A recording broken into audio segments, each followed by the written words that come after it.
Na zámku je nová výstava, o čem bude? Tak tato výstava je nazvaná jako háčkovaná móda. Jedná se o modely na panenkách, jsou to háčkované modely. Tato výstava potrvá teď od soboty 28. května až do posledního srpna a bude otevřena a zpřístupněna v otvírací době zámku. Výstava je určena nejen pro malé, ale i velké návštěvníky.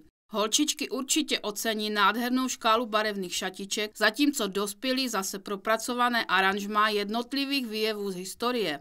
Inspiraci autorky čerpají v knihách, historických filmech, ale dovedou popustit úzdu i své vlastní fantazii.